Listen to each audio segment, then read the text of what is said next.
আছে। গঠনগত বা আকৃতিগত আলোক উৎস কয় প্রকার ও কি কি? গঠনগত বা আকৃতিগত আলোক উৎস দুই প্রকার। একটা হচ্ছে বিন্দু আলোক উৎস, আর একটা হচ্ছে বিস্তৃতি আলোক উৎস। গঠন বা আকৃতি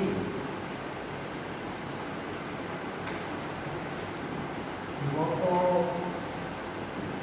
আলোক উৎস দুই প্রকার। একটা হচ্ছে বিন্দু আলোক উৎস, বিন্দু আলোক উৎস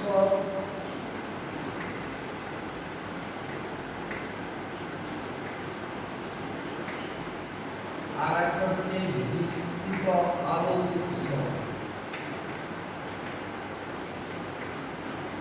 বিস্তৃত আলোক উৎস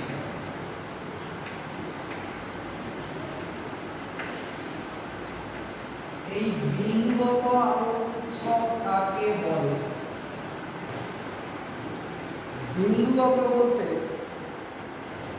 যার দৈর্ঘ্য, প্রস্থ এবং উচ্চতা বলে কোনো অস্তিত্ব নেই, শুধুমাত্র তার অবস্থানটি আছে, সেই ধরনের যে আলোক উৎস তাকে আমরা বলছি বিন্দু আলোক উৎস।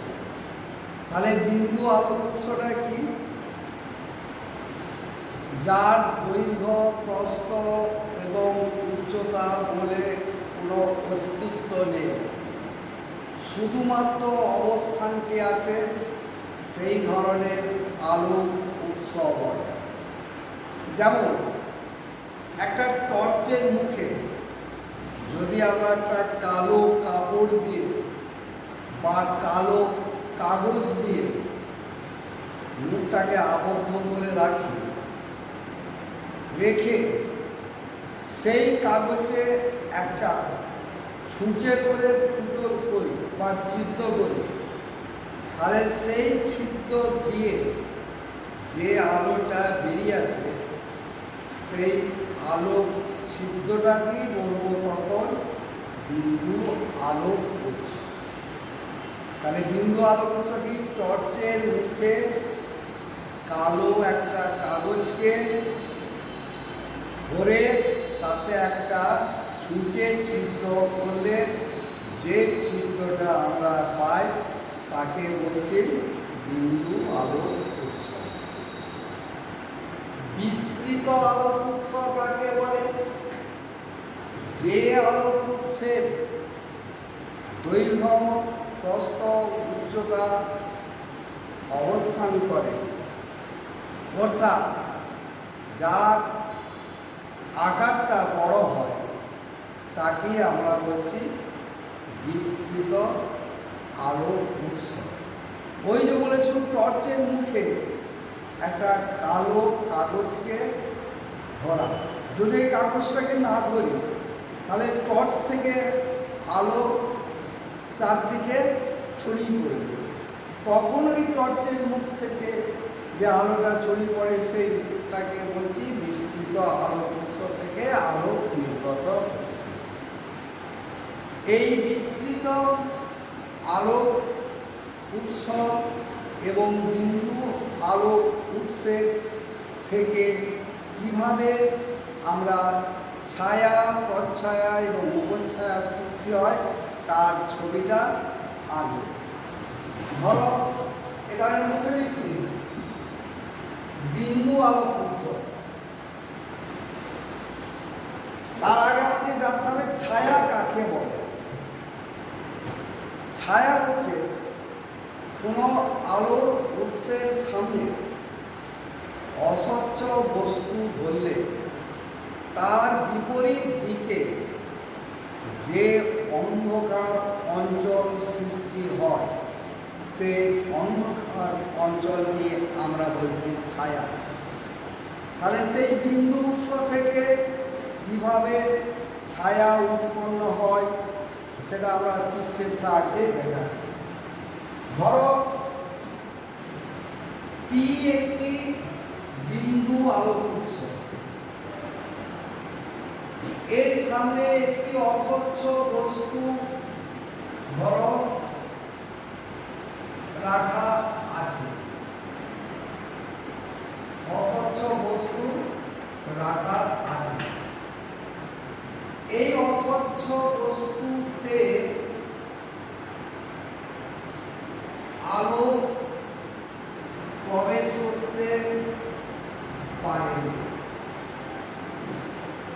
পি আলোক উৎস থেকে আমরা জানি যে কোনো আলোক উৎস থেকে আলো চারদিকে ছড়িয়ে পড়ে, কিন্তু সব আলোর রশ্মিগুলো নিয়ে তো আমরা ছবি এঁকে দেখাতে পারবো না। তাই আমরা কি করলাম, পি বিন্দু থেকে দুটো আলোক রশ্মি নিয়ে অস্বচ্ছ বস্তুর উপরে দিয়ে স্পর্শ করে ধর নির্গত করল। এখানে একটা পর্দা রাখলাম, এই পর্দাটা উপরে এই যে অস্বচ্ছ বস্তুটা দেখেছি তার মধ্যে যেহেতু আলো প্রবেশ করতে পারেনি, সেখানে একটা গাঢ় অন্ধকার অঞ্চল সৃষ্টি হয়ে পর্দায় পড়বে। এই যে গাঢ় অন্ধকার অঞ্চলটা সৃষ্টি হলো, এটাকে আমরা বলি ছায়া। এটাকে বলছি ছায়া। এই যে এর আকারটা কিভাবে অস্বচ্ছ বস্তু দ্বারা নির্ভর করে সেই কতগুলো ঘটনা আমরা বলব। যেমন ধরো এখন যদি আমি এই বস্তুটাকে বিন্দু আলোক উৎসটাকে যদি আমি আলো কাছ দিয়ে নিয়ে যাই, ধরো বিন্দু আলোক উৎসটা আমি কাছ দিয়ে নিয়ে গেছি, এইখানটায় রাখবো বিন্দু আলোক উৎসটা, তখন দেখো অস্বচ্ছ বস্তুটাকে ঠিকই রাখবো, বিন্দু উৎসটাকে আমরা অস্বচ্ছ বস্তুর কাছ দিয়ে নিয়ে গেলে তার থেকে দুটো আলোক রশ্মি আমরা নির্গত করব। দুটো আলোক রশ্মি নির্গত করব। দেখো আগের যে ছায়াটা ছিল তার চেয়ে আকারটা বড় হলো না ছোট হলো? বড় হলো নিশ্চয়। তাহলে দেখতে পাচ্ছি বিন্দু উৎস থেকে আলোক রশ্মি যত অস্বচ্ছ বস্তুর কাছ দিয়ে নিয়ে যাব তত ছায়ার আকারও বড় হবে। আবার যদি দূরে সরিয়ে নিয়ে যায়, এই বিন্দুটাকে যদি দূরে সরিয়ে নিয়ে যায়, অস্বচ্ছ বস্তুটা যদি ঠিক থাকে, তাহলে দেখো ছায়াটা আকারটা কি ধরনের হচ্ছে। তখন দেখো ছায়ার আকারটা ছোট হয়ে গেল। দেখো ছায়ার আকারটা আগের চেয়ে ছোট হয়ে গেল। তাহলে বিন্দু উৎসের দূরত্বের উপর ছায়ার আকৃতি নির্ভর করে। অর্থাৎ বিন্দু উৎসকে যদি আমরা অস্বচ্ছ বস্তুর কাছ দিয়ে নিয়ে যাই, তাহলে ছায়া দূরে আকারে বড় হবে। যদি অস্বচ্ছ বস্তু থেকে দূরে সরিয়ে নিয়ে যায়, তাহলে ছায়ার আকার ছোট হবে। এইভাবে যদি উৎসটাকে আমরা স্থির রাখি, অস্বচ্ছ বস্তুটাকে যদি বিন্দু উৎসের কাছ থেকে নিয়ে যায়, তাহলে দেখো ছায়ার আকার বড় হচ্ছে। আবার যদি অস্বচ্ছ বস্তুটাকে যদি আমরা পর্দার দিকে নিয়ে যাই তাহলে দেখো আকারে ছোট হয়ে যাচ্ছে। এইভাবে অস্বচ্ছ বস্তুর অবস্থানের ফলে ছায়ার আকার নির্ভর করে। তাহলে ছায়ার আকার নির্ভর করে চারটে বিষয়ের উপর। কি কি? একে হচ্ছে বিন্দু উৎসকে অস্বচ্ছ বস্তুর দিকে নিয়ে গেলে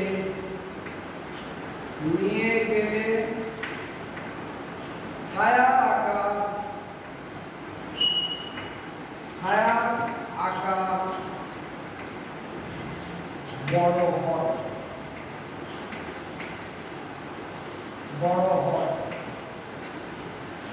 2 নম্বর পয়েন্ট, বিন্দু উৎসকে অস্বচ্ছ বস্তু থেকে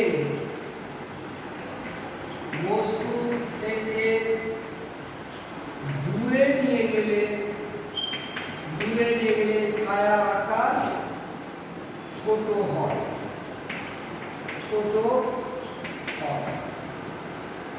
তিনে, অস্বচ্ছ বস্তুকে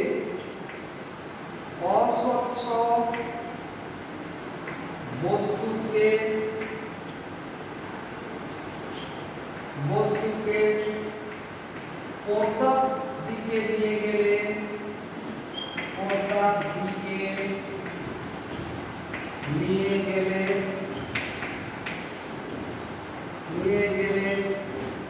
ছায়ার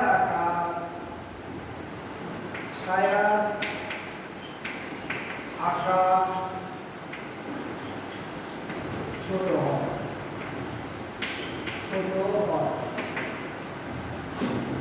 চারে, অস্বচ্ছ বস্তুকে পর্দা থেকে দূরে নিয়ে গেলে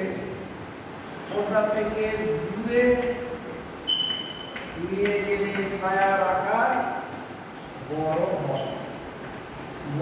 হয়। এই চারটি অবস্থানের পরিপ্রেক্ষিতে ছায়ার আকার ছোট বড় রূপ ধারণ করে। তাহলে বিন্দু উৎস থেকে কিভাবে ছায়া উৎপন্ন হয় এবং তার থেকে অবস্থানের পরিবর্তনে ছায়ার আকারের কিন্তু পরিবর্তন হয়, তার চিত্র এঁকে দেখানো হলো। এরপর হচ্ছে প্রচ্ছায়া কাকে বলে?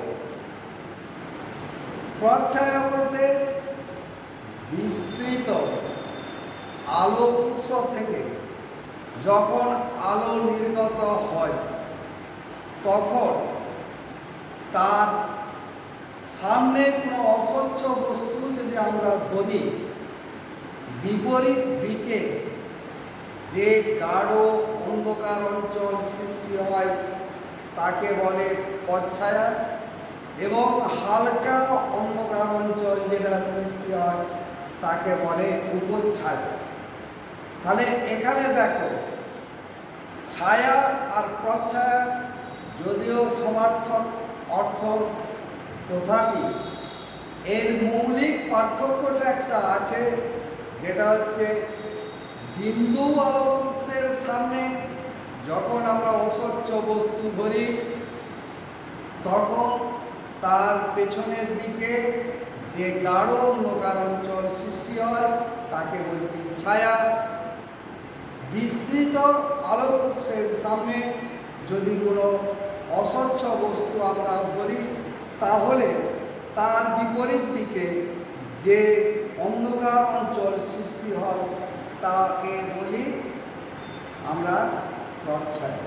তাহলে প্রচ্ছায়া আর উপচ্ছায়ার মৌলিক পার্থক্যটা হলো কি, ছায়া হচ্ছে বিন্দু আলোক উৎস থেকে সৃষ্টি হয়, প্রচ্ছায়া হচ্ছে বিস্তৃত আলোক উৎস থেকে সৃষ্টি হয়। এবং এই বিস্তৃত আলোক উৎস থেকে পথ ছায়া ছাড়াও যে একটা অন্ধকার অঞ্চল হালকা সৃষ্টি হয় সেটাকে আমরা বলছি উপচ্ছায়া।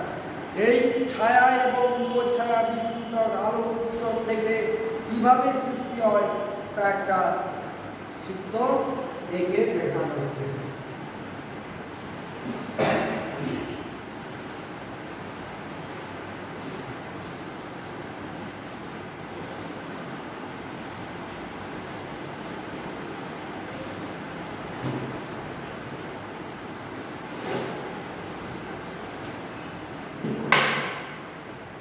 এটা ধরো একটি বিস্তৃত আলোক উৎস এবং এর সামনে ধরো একটি অস্বচ্ছ বস্তু, অস্বচ্ছ একটা বস্তু।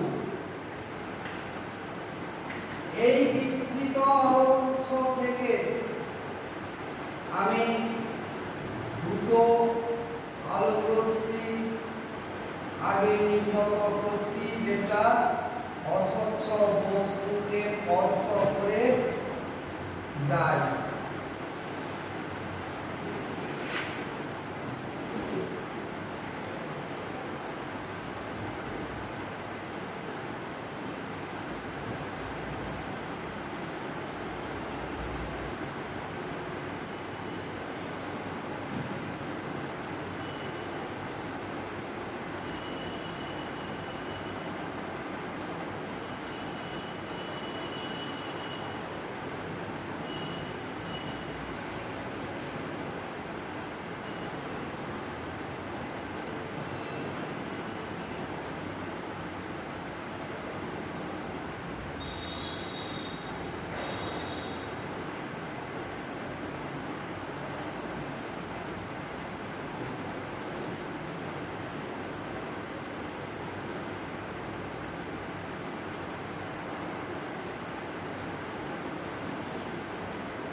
এটা ধরো একটা পর্দা, এই পর্দাতে দেখো মাঝখানটা খুব গাঢ় অন্ধকার অঞ্চল সৃষ্টি হয়েছে, এটাকে আমরা বলছি প্রচ্ছায়া। প্রচ্ছায়া। আর এই যে হালকা অংশ সৃষ্টি হয়েছে এটা হচ্ছে উপচ্ছায়া। উপচ্ছায়া। তাহলে আমরা সংজ্ঞাতে কি বলেছি? বিস্তৃত আলোক উৎস ধরো পি পিরট, অস্বচ্ছ বস্তু এল এল নট, এর উপরে আমি চারটে আলোক রশ্মি নিয়েছি, নিয়ে কি করেছি একটা দুটো আলোক রশ্মি অস্বচ্ছ বস্তু সমান্তরালভাবে বা অস্বচ্ছ বস্তু গা গেছে আর দুটো বিন্দু থেকে তির্যকভাবে গেলেছে। এই অস্বচ্ছ বস্তুর বিপরীত দিকে দেখো যেখানটা বস্তুটা আছে তার থেকে যে অন্ধকার অঞ্চল সৃষ্টি হয়েছে তাকে আমরা বলছি প্রচ্ছায়া। আর যেখানটায় দেখো হালকা অন্ধকার অঞ্চল আছে সেখানে হচ্ছে উপচ্ছায়া সৃষ্টি হয়েছে। এইভাবে বিন্দু আলোক উৎসের মতনই যখন আমরা আলোক উৎস বা অস্বচ্ছ বস্তুর অবস্থান পরিবর্তন করব তখন কিন্তু এই প্রচ্ছায়া এবং উপচ্ছায়া এদের প্রত্যেকের কিন্তু আকার পরিবর্তন করবে। এরপরে আসছি আলোক প্রতিফলন। আলোক প্রতিফলন কাকে বলে এবং কয় প্রকার ও কি কি? আলোক প্রতিফলন ছবিটা আমি আঁকছি, এঁকে তারপরে তোমাদের ধারণা থাকে তো তোমরা কিভাবে প্রতিফলন করছে সেটা নিজেরাই বলতে পারবে। ধরো এটা একটা দর্পণ এম ডট, একটা দর্পণ, এবং এই দর্পণটা খোলা বাতাসে রাখা আছে। তাহলে এদের যে একটা সংযোগ স্থল আছে দর্পণের সঙ্গে বায়ু, তাকে আমরা বলছি বিভেদ তল। বিভেদ তল। তাহলে এরপরে দেখো একটা আলোক রশ্মি কোনো একটি মাধ্যম থেকে এসে বিভেদ তলের ও বিন্দুতে আপতিত হলো। এই বিভেদ তলে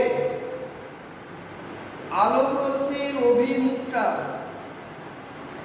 পরিবর্তন হয়ে আবার যখন সেই মাধ্যমে ফিরে যায় তখন সেই ঘটনাকে আমরা বলছি আলোক প্রতিফলন।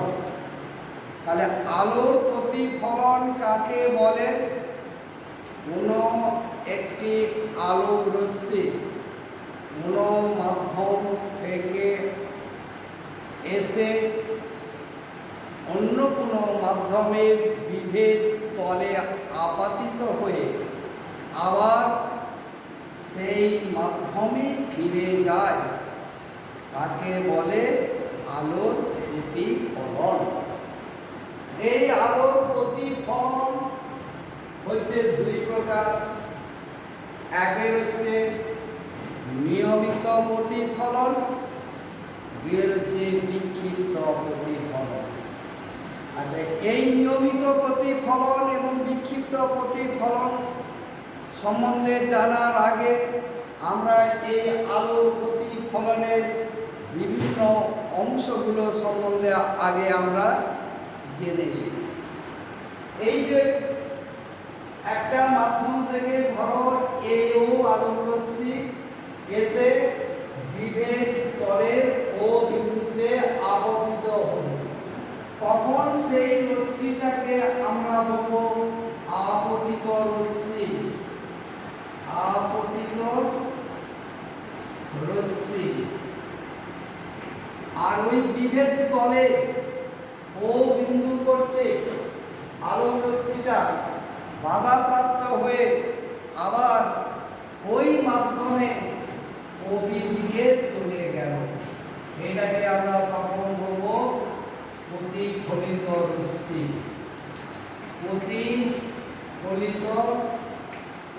প্রতিফলিত রশ্মি। এই প্রতিফলিত রশ্মি এবং আপাত রশ্মির সংযোগ বিন্দু হচ্ছে দেখো ও, অর্থাৎ আপতন বিন্দু হলো ও। তাহলে ও হচ্ছে আপতন বিন্দু। এই আপতন বিন্দুতে যদি আমি একটা নম্বর টানি আমরা নাম দিচ্ছি এন ও এন, এটা হচ্ছে অঙ্কিত অভিলম্ব, অঙ্কিত অভিলম্ব,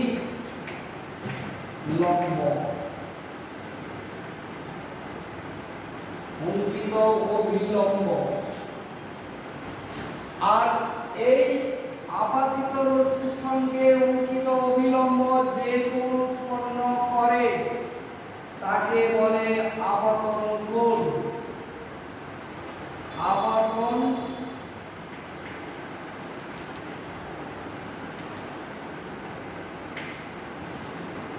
কোণ। আর প্রতিফলিত রশ্মির সঙ্গে অঙ্কিত অভিলম্ব যে কোণ উৎপন্ন করে তাকে বলা হয় প্রতিফলন কোণ। প্রতিফলন কোণ। তাহলে এখন এইগুলো নাম অনুসারে পরপর যদি আমি পয়েন্ট আউট করি তাহলে কি হবে? এও আপতিত রশ্মি, আপতিত রশ্মি,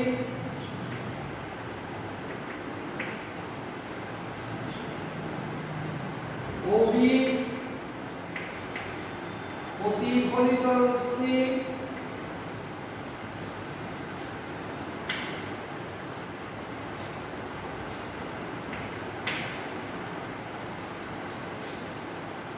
ওএন অঙ্কিত অভিলম্ব,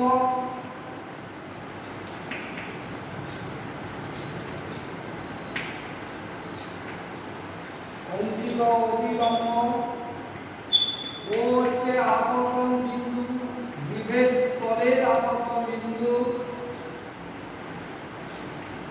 বিভেদ তলের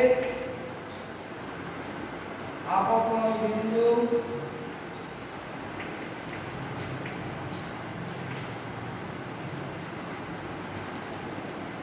কোণ এও এন আপতন কোণ,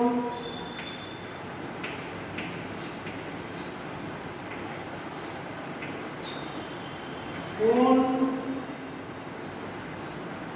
বিও এন প্রতিফলন কোণ,